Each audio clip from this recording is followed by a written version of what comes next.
Bom dia, terceiro ano, tudo bem com vocês? Hoje é a nossa aula 7 de História.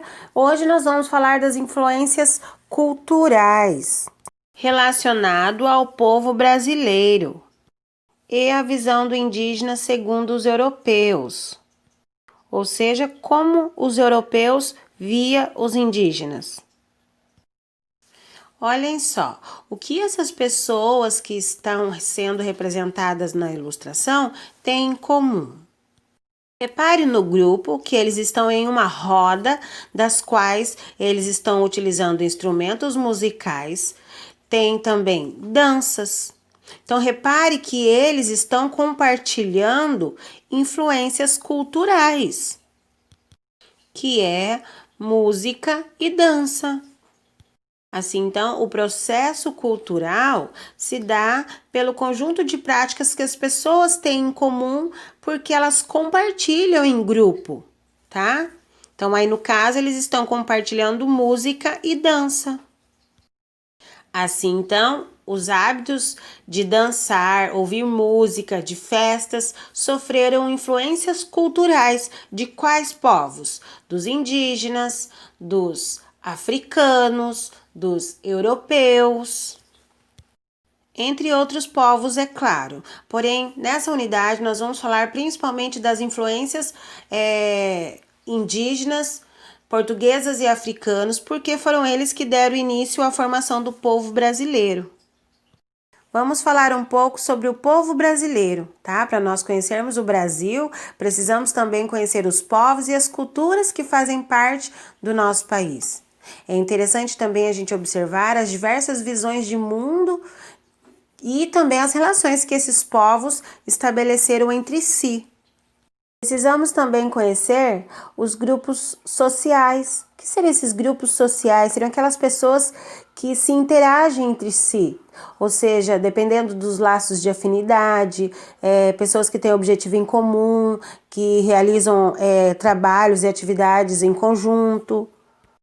E também os grupos étnicos, que seriam aquelas pessoas que têm em comum semelhanças no idioma, na história, na cultura, na nação, na herança cultural, religião, estilos de se vestir, ou seja, aquilo que está ligado aos ancestrais e principalmente também às aparências físicas. Então tem pessoas que se identificam com esses grupos, nós chamamos de grupos étnicos.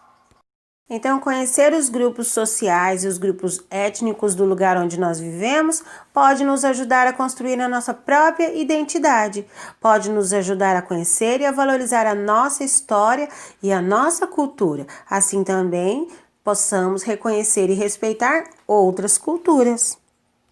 Uma atividade no box do desafio referente ao mestiço, que é esse quadro acima de Cândido Portinari, de 1934. O personagem do quadro é um trabalhador braçal, que trabalhava numa lavoura de café. Ele está sem camisa, está de braços cruzados. Repara que o pintor retratou a cor da sua pele, traços de olhos puxados e fundos, lábios grossos e grandes, nariz largo, que se trata de um mestiço mulato, ou seja, ele é nascido de uma mistura de brancos e negros. Então, vocês vão responder as atividades do box do desafio 1, 2 e 3. Na atividade 3, está perguntando se na sua família existe essa mistura étnica e cultural, e é para você dar exemplos. Então, você vai dizer se na sua família existem vários grupos com etnias diferentes. E quais seriam as influências culturais entre eles? Ou seja, também como que se deu a mistura cultural destes povos, que você vai citar, caso tenha. Um exemplo, minha avó era filha de indígenas e meu avô filho de europeus. Assim, então, minha avó descendência brasileira, meu avô descendente europeu, deu origem à minha mãe brasileira. Minha avó, nascida em uma aldeia, e a minha mãe, nascida em um hospital, porque os tempos foram mudando. Tudo isso são influências culturais, trocas culturais.